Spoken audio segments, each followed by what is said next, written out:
हाय, ये बड़ा भारी प्रश्न आ गया। ये प्रश्न आ गया, सखा जी मैं विश्वरूप जी का बड़ा फैन हूँ। सखा जी मैं विश्वरूप जी का बड़ा फैन हूँ और आपको भी सुनता हूँ। लेकिन आप में और विश्वरूप में एक अंतर ये है कि वो लोगों को निःशुल्क इलाज बताते हैं और आप पैसे लेके इलाज करते हैं। क्या आपके पास इसका कोई उत्तर है?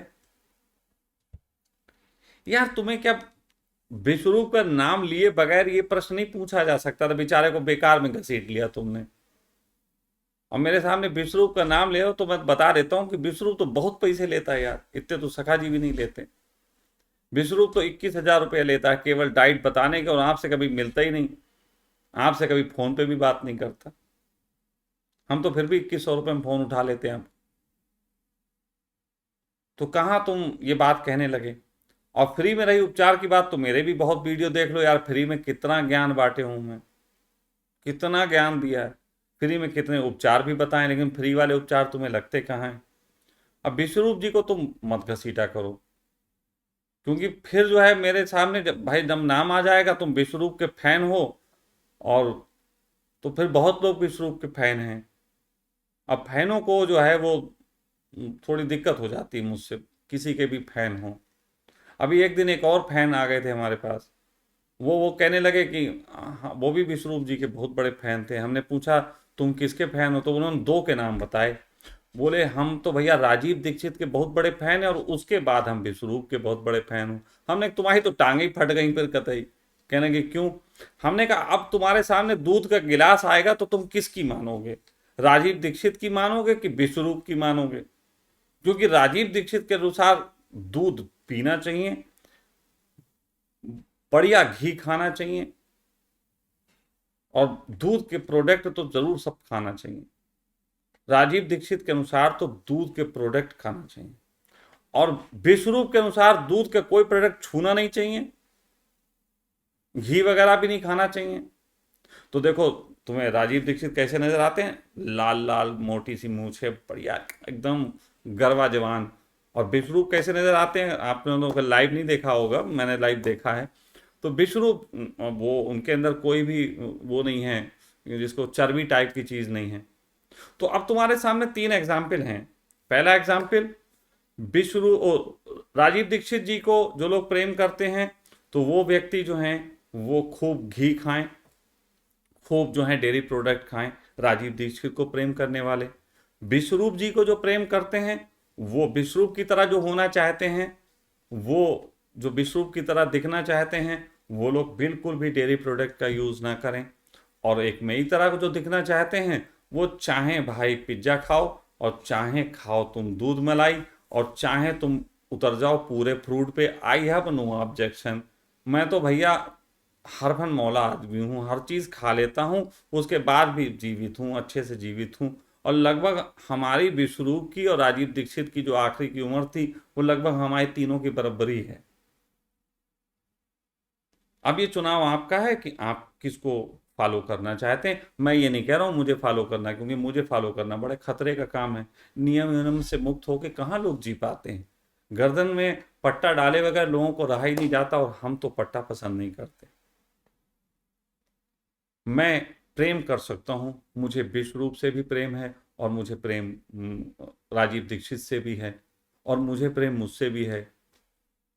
मतलब एक ही तुम जगह पे छोले भटूरे, फ्रूट और दूध रख दो, मैं तीनों के साथ प्रेम में हूँ।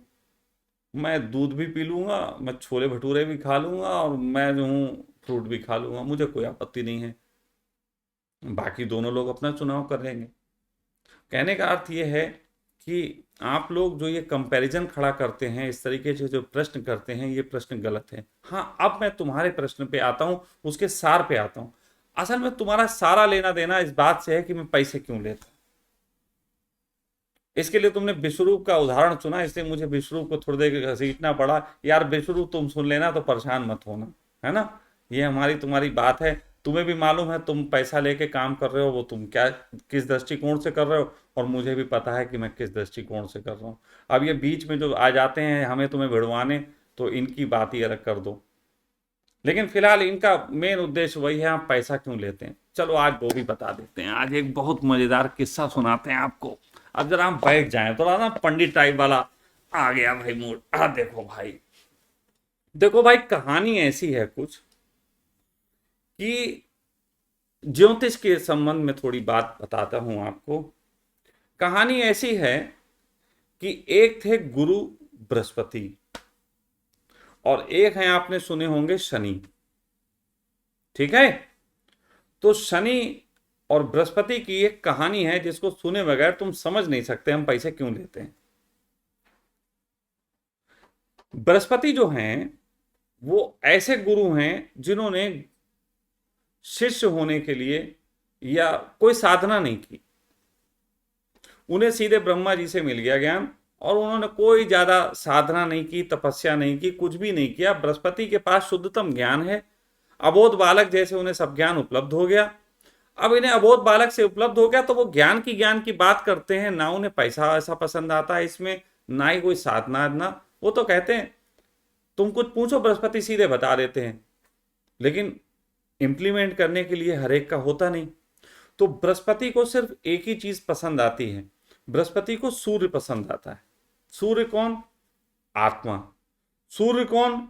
जो एकदम आत्मावान होकर जीता है, साथ साथ प्रतिष्ठा में जीता है, जो राजा है, राजा की तरह जिसका स्वभाव है, तो उनको वो ज्ञान देते हैं।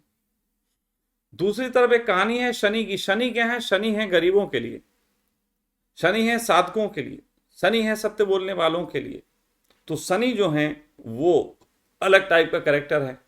तो एक बार शनि जो थे वो बृहस्पति से ज्ञान लेने जाते हैं, ये कहानी हमें आज ही पता लगी। तो शनि जो हैं वो बृहस्पति से ज्ञान लेने जाते हैं कि हमें भाई ज्ञान दो। तो बृहस्पति कहते हैं भाई तुम ज्ञान के यार योग्य नहीं हो, तुम मतलब उल्टे सीधे काम करते रहते हो, उल्टे सीधे आदमी हो, कभी तुम बाप से नाराज हो जाते हो, कभी तुम कुछ करते रहते हो, यार ऐसे ज्ञान यान नहीं। ज्ञान के लिए बिल्कुल बच्चे की तरह हृदय चाहिए, तो तुम ऐसे हो नहीं, अब हम तुम्हें ज्ञान देंगे नहीं। तो फिर शनि क्या करते हैं, एक साधारण से इंसान का रूप रख के और बृहस्पति के पास आके उनसे ज्ञान अर्जित करते हैं। जब उन्हें ज्ञान मिल जाता है तो कहते हैं ज्ञान भी तब तक परिपूर्ण नहीं होता जब तक तुम जो है वो दक्षिणा ना दे दो। गुरु दक्षिणा देनी पड़ती है। तो ज्ञान तुम्हारा तब तक अधूरा है जब तक तुमने गुरु दक्षिणा नहीं दी। अब ये बात, अब तुम कहोगे फिर दक्षिणा की आ गई, गुरु दक्षिणा बेटा बहुत अलग बात है। तो गुरु दक्षिणा जो है, तो जब उसके बाद वो बताते हैं कि हम शनि हैं, तो थोड़ा सा बृहस्पति हल्का सा उनसे खुश नहीं होते, मतलब नाराज होते हैं, श्राप देते हैं, ऐसा नहीं है, खुश नहीं होते। वो कहते हैं यार तुमने गलत किया, या ऐसे नहीं करना चाहिए, तुमने हमें धोखा दिया। लेकिन शनि कहते हैं चलो अब जो हो गया, तुम हमसे भाई गुरु दक्षिणा तो ले लो, दक्षिणा तो दे दें हम आपको। तो बृहस्पति देते नहीं, वो बहुत कहते रहते हैं। तो इसके पीछे पूरा एक संवाद है, बहुत लंबा, कहाँ तक सुनाऊंगा क्योंकि मुझे खुद ही नहीं पता है। तो कुल मिला के बात यह है कि वो जो हैं उनसे गुरु दक्षिणा नहीं लेते। अब शनि को गुस्सा आ जाती है। अब देखो ना, यहीं पे तो है बात कि वो जिसको देना चाहते हैं वो उसको सब्र ही नहीं, तो शनि को गुस्सा आ जाती। तो शनि बृहस्पति को एक श्राप दे देते हैं कि तुम मेरे इलाके में अगर आ गए, अगर तुम मेरे इलाके में आ गए तो मैं तुम्हें ये बता देता हूं कि तुम मेरे इलाके में आके कभी भी ज्ञान नहीं दे पाओगे। मतलब तुम अपने, कोई तुम्हें शिष्य नहीं मिलेगा जिसको तुम अपना परिपूर्ण ज्ञान दे दो। मेरे शनि बहुत तेज हैं और गुरु उसी में आके बैठ गए हैं। मेरा वो एक कहते ना, एक कहते घर होता है, एक ही घर में शनि और गुरु बैठे हुए हैं मेरे साथ। अब स्थिति ये है कि अगर मैं ज्ञान देने चलूं तो वो ज्ञान राजा जैसा ही कोई ले सकता है और पा सकता है, और शनि के साथ अगर रह के दुनिया संसार का भला करने, आओ आओ फ्री में ज्ञान लो, ऐसे करने लग जाऊं, तो भीड़ तो बहुत आएगी, लेने वाला कोई नहीं होगा। तो मुझे इसलिए शनि की भी इज्जत रखनी पड़ती है और बृहस्पति की भी इज्जत रखनी पड़ती है। ज्ञान को बहुत सोच समझ के बांटना पड़ता है। और मैंने अपनी एक ट्रिक निकाल रखी कि किस तरीके से मैं अपने कार्य को करूँगा। अब ये ट्रिक मेरी है तो फिर ट्रिक तो नहीं बताता, नहीं बताऊँगा, क्योंकि ये मेरी ट्रिक है, बताते ही खराब हो जाती। इसलिए मैं एक ट्रिक की वजह से, बस इतना इशारा है कि एक ट्रिक की वजह से मैं फोकट का ज्ञान देना पसंद नहीं करता।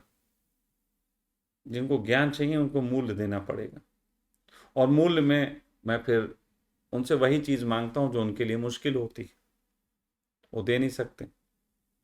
ये मेरा अपना एक तरीका है। लेकिन जो दे सकते हैं उनके लिए मेरा ज्ञान उपलब्ध है, उनके लिए मेरी जानकारियाँ उपलब्ध हैं, और साथ ही साथ मैं अपने उस कार्य को, उस कमी को भी पूरा करता हूँ इससे, जो मुझे ये नक्षत्र बनने के कारण होती। अब फाइनली हम उस चीज़ पे आ जाते हैं जिसमें कई प्रश्नों का उत्तर था।